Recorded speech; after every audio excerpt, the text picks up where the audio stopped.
స్వామి, భూమి మీద ఎన్నో రకాలైన పుట్టుకలు, ఎన్నో రకాలైన చావులు. అసలు పొద్దున్న లేచి చూస్తే అయ్యో ఇలా ఇలా కూడా మనుషులు చచ్చిపోతారా అన్నట్టుగా ఉంది. అంటే ఎందుకని అసలు మనుషులందరూ ఒకటే అనుకున్నప్పుడు, పుట్టుక ఒకటే చావు ఒకటే అనుకున్నప్పుడు, అందులో కూడా ఇన్ని రకాల పుట్టుకలు ఇన్ని రకాల చావులు ఎందుకని అనుకుంటున్నారు మీ ఉద్దేశ ప్రకారం? ఇప్పుడు దీనికి రెండు రకాలుగా ఆన్సర్. స్వామి, ఒకటి కర్మని నమ్మిన వాడికి ఒక ఆన్సర్, కర్మ నమ్మకపోయిన వాడికి కూడా ఇంకొక ఆన్సర్. కర్మని నమ్మిన వాడి గురించి మొట్టమొదటి చెప్తాను, ఎందుకంటే మనం కర్మ సిద్ధాంతాన్ని నమ్మిన వాళ్ళం కనుక.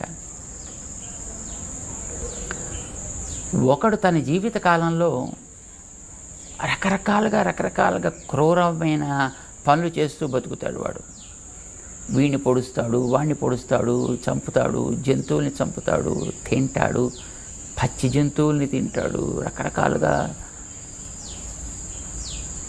ఇలా జీవించిన వాడికి నెక్స్ట్ బర్త్ రావాలి కదా, మరి వాడు కూడా నెక్స్ట్ బర్త్ వస్తుంది. ఎందుకు వస్తుందంటే, ఇప్పుడు ఒక గేట్ దగ్గర ఒక ప్యూని మనం పెట్టాం, ఏదో అవసరం వచ్చి ఆ ప్యూని మనం బయటికి పంపించాం అనుకోండి, ఆ పని మనమే కదా చేయాలి. అలాగే వీడు ఒక కోడిని చంపాడు అనుకోండి, మరి ఆ కోడిగా చేయాల్సిన పనులు దానికి కొన్ని ఉన్నాయి, రెస్పాన్సిబిలిటీస్. వీడు దాన్ని ఆపేశాడు కనుక ఆ బతుకు మళ్ళీ వీడు చేయాలి. సో చేపని చంపాడు అనుకోండి, ఆ పనులు వీడు చేయాలి. ఒక ఈగను చంపాడు అనుకోండి, అవి వీడు చేయాలి. ఒక దోమని చంపాడు అనుకోండి, ఓ పందిని, ఓ మేకని, ఒక గొర్రెని, బర్రెని, వాట్ ఎవర్ ఇట్ ఈస్. ఇప్పుడు వీటన్నిటినీ వాడు చంపినప్పుడు అవన్నీ చేయాల్సిన పనులు వీడు చేయాలి కనుక వీడికి నెక్స్ట్ బర్త్లో వాటికి ఏవేవైతే ఎక్స్పీరియన్స్ చేయాల్సి ఉందో అవన్నీ వీడికి ఎక్స్పీరియన్స్కి వస్తాయి ఆటోమేటిక్గా, ఒకదాని తర్వాత ఒకటి. ఒక బర్త్లో రాకపోవచ్చు, maybe a few births, right? దాన్ని బట్టి వీడి యొక్క పుట్టుకలోనూ మార్పులు వస్తాయి. ఒక్కొక్కడు కుక్కలా పుడతాడు, ఒక్కొక్కడు చేపలా పుడతాడు, ఒక్కొక్కడు పందిలాగా పుడతాడు, ఒక్కొక్కడు పిల్లిలాగా పుడతాడు. ఆ పుట్టే ప్రాసెస్లో వీడు యాక్చువల్గా మనిషిగా పుట్టాల్సిన వాడు. మనిషిగా పుట్టాల్సిన కుక్కలా పుట్టాడు అనుకోండి, మరి దానిలో తేడా ఉంటుంది కదా. Different types of births. చాలామంది అంటుంటారు, వీడికి ఉండే కర్మలు ఎన్ని రకాలు ఉంటాయో కర్మని వీడు అనుభవించాలి. కర్మ ఎప్పుడూ కూడా కృతం కర్మ శుభ అశుభం అవశ్యం అనుభోక్తవ్యం. ఏది మనం ఒకసారి చేశామో దాన్ని ఎప్పుడో అప్పుడు తప్పకుండా అనుభవించి తీరవలే. ఎవడైనా కానివ్వండి, వారు అనుభవించడానికి బాడీయే కదా సాధనం. బాడీలోకి రావాలి, మళ్ళీ బాడీలోంచి వెళ్ళాలి. కనుక ఈ మధ్యలోనే వాడికి అనుభవించాల్సిన వాటన్నిటిని కూడా అనుభవింప చేయాలి కదా. కర్మల యొక్క తారతమ్యాన్ని బట్టి వీడి యొక్క పుట్టుకల్లో తారతమ్యాలు ఏర్పడతాయి, వీడి యొక్క పోకడలో తారతమ్యాలు ఏర్పడతాయి, వీడు సాగించే జీవితంలో కూడా తారతమ్యాలు ఏర్పడతాయి. ఇది కర్మని నమ్మిన వాడి సంగతి. కర్మని నమ్మలేదనుకోండి, అలాంటప్పుడు ఇందాక మేము చెప్పాను చూసారా, లాజిక్. ఒకడినెవడో వీడు ఏదో చేశాడు, హింసించాడు, మరి హింసించిన దాని యొక్క ఫలితం వీడు పొందాలి కదా. అంచేత వీడికి వాడి హింసకి సంబంధించినటువంటి ఏ అనుభవం ఉంటుందో ఆ అనుభవం వీడికి ఇక్కడ రావాలి. కొంతమంది చెప్తుంటారు, అబ్బా నేను నిజంగా పుట్టినప్పటి నుంచి ఇప్పటిదాకా ఏం తప్పు చేయలేదండి, కానీ ఎందుకు వచ్చిందండి ఇలాంటిది. పాపం వాడండి అసలు ఎంత అమాయకుడండి, కానీ వాడికి ఎందుకండి ఇట్లాంటి బాధ వచ్చింది, వాడికి ఎందుకంటే ఇట్లాంటి రోగం వచ్చింది, వాడికి ఎందుకంటే ఇట్లాంటి చావు వచ్చింది, ఇలా అంటుంటారు. లాజిక్ మనం బట్టి మనం చూసినట్లయితే వీడి ఇంతకుముందు ఏం చేశాడని పాపం వాడికి తెలియదు. ఇప్పుడు మనం కార్యాన్ని బట్టి కారణాన్ని ఊహిస్తాం.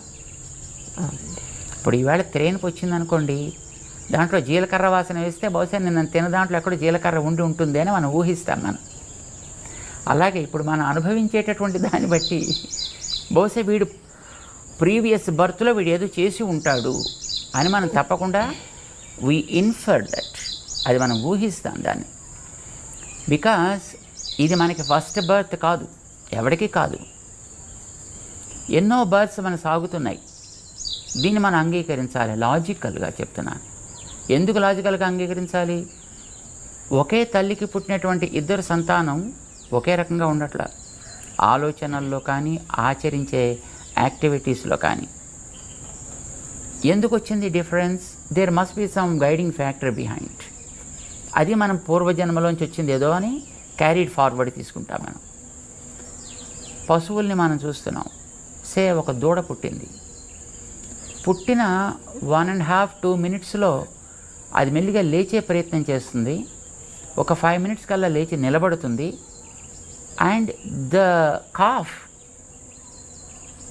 Certainly knows where the udder is to suck the milk.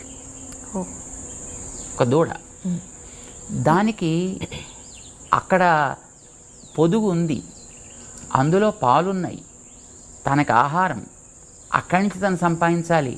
But who guided this to that small creature? ఎవరికి దానికి గైడెన్స్ ఇస్తున్నారో మనకి తెలియదు. మరి తల్లి తను చెప్పదు, చెప్పే స్థితిలో తల్లి కూడా ఉండదు. ఎందుకంటే అప్పుడే పాపం దూడని కంటుంది, అది ఇంకా తన బాధ ఏదో తను పడుతూ ఉంటుంది. కానీ మీన్వైల్ ఈ పిల్ల లేస్తుంది, నడుస్తుంది, పొదుగు దగ్గర మూతి పెడుతుంది, పాలు తాగడం కూడా ప్రారంభిస్తుంది.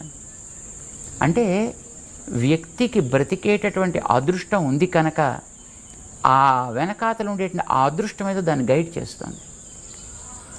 దీన్ని బట్టి మనకేమర్థమవుతుంది? దానికి కూడా ఒక ప్రీవియస్ బర్త్ ఉంది. ఆ బర్త్ ప్రకారం దానికి నేను ఇంకా కొంతకాలం బ్రతకాలి అని అనిపించింది. So it searched for the food and it got the food also. ఇది వెనకాతల కర్మ ఉందో లేదో మనకు తెలియదు, బట్ వెనకాతల బర్త్స్ అయితే మనకి తప్పనిసరిగా ఉన్నాయి. And something we have acquired also with us, carrying that stock right now with us. దీన్ని బట్టి వాడు అంతకుముందు ఏం చేశాడో మనకి తెలియదు. వాడు ఏదో ఒక ప్రభావం చేత ఇక్కడ ఈ జన్మలో వచ్చాడు, ఇక్కడ పుట్టాడు ఇక్కడ. బట్ వచ్చిన పర్పస్ ప్రాబబ్లీ ఫినిష్ అయిపోయి ఉంటుంది. వాడు అంచేత వాడు వెళ్ళిపోవాలి. వాడు వెళ్ళడానికి ఏదో ప్రాసెస్ కావాలి. That is a process probably. భగవంతుడు భగవద్గీతలో చెప్పాడు ఒక మాట. ఇప్పుడు ప్రతివాడు ఒక పర్పస్ కోసం వస్తాడు. పర్పస్ అయిపోయిన తర్వాత no matter what age that he is in and what place he is in also the matters. మేము ఇప్పుడు జస్ట్ ఉదాహరణ చెప్తుంటాము. ఇప్పుడు మనం కూల్ డ్రింక్ తాగడానికి షాప్కి వెళితే అందులో వాడు ఒక స్ట్రా పెట్టి ఇస్తాడు. ఆ స్ట్రాకి పోసే ₹1 ఎంతో ఖరీదు ఉంటుంది. మనం ఆ డ్రింక్ తాగేసిన తర్వాత స్ట్రా ఇంకా బాగానే ఉంటుంది. దాన్ని చక్కగా నీళ్ళలో కడిగేసి జేబులో పెట్టుకుని మనం వెళ్ళిపోవచ్చును. షాప్ వాడు కూడా ఏమండవు. కానీ ఎవడు అలా చేయడు, దాన్ని అక్కడే పారేస్తాడు. Reason being purpose of that straw is only single use. So after that throw it out. ఇప్పుడు మన హాస్పిటల్లో చూస్తున్నాం రీసెంట్ ఇయర్స్. ఇదివరకు ఇంకో రకంగా ఉండేది. ఇంజెక్షన్ ఇచ్చిన తర్వాత దాన్ని స్టెరిలైజ్ చేసి మళ్ళీ వాడుతుండేవారు. ఇప్పుడు now the sterilization process is gone almost. Open the pack, bring out the syringe and give the injection and throw it out. Needle బాగానే ఉంటుంది, ఆ ఇంజెక్షన్ బాగానే ఉంటుంది, కానీ మనం మళ్ళీ వాడలేదు కదా మళ్ళీని. Because the purpose is single use. So also మనకి ఈ బాడీస్ ఇవ్వడం కూడా probably it is the nature that's giving the bodies. Let us not talk about the karma or karmic siddhantas, right? Nature gave the body to us. Let us believe in that, because whether we believe it or not, but that's the truth. Nature is the one giving the bodies and it gives with a purpose. And when the purpose is up, then you should take it out. ఎట్లా తీసుకెళ్ళాలి? ఏదో ఒక purpose, ఏదో ఒక రకమైన process. ఒక్కొక్కడు టక్కుమని heart attack వచ్చి పోవచ్చును, లేదు ఒక్కొక్కడు ఏదో యాక్సిడెంట్ లాగా జరిగిపోవచ్చును, ఒకడు మరో కారణం చేత పోవచ్చును, సమ్ అదర్ రీజన్. లేదు పాపం ఒకడు ఫ్లైట్లో పెడుతున్నాడు, టక్మన్ ఆ ఫ్లైట్ ఎక్కడో బ్లాస్ట్ అయిపోయింది అండ్ దెన్ ఇట్స్ గాన్. దానికి age is not the factor at all. The purpose is 5 years. After 5 years you should quit. There is a way. వాలిని రాముడు చంపాడు రామాయణంలో. చంపిన తర్వాత వాళ్ళు అడిగాడు, ఏమంటే చెట్టు చావడం చంపేందుకు నన్ను, అది పనికిరాని వాళ్ళగా, ఇదేనా నువ్వు చేయాల్సిన పని, ఇదేనా నీ వంశానికి నువ్వు తీసుకొచ్చేటటువంటి ఘనకీర్తి అని దెబ్బలాడాడు. అంటే రాముడు సమాధానం చెప్పాడు దానికి, నువ్వు జంతువు కదా, మీవాడు జంతువు కదా, నేను పరిపాలకుణ్ణి కదా, నేను వేటగాడిని. వేటగాడి జంతువుని ఎరపెట్టి చంపుతాడు కదా, వాడిని ఎరగా పెట్టా, నిన్ను నేను కొట్టా.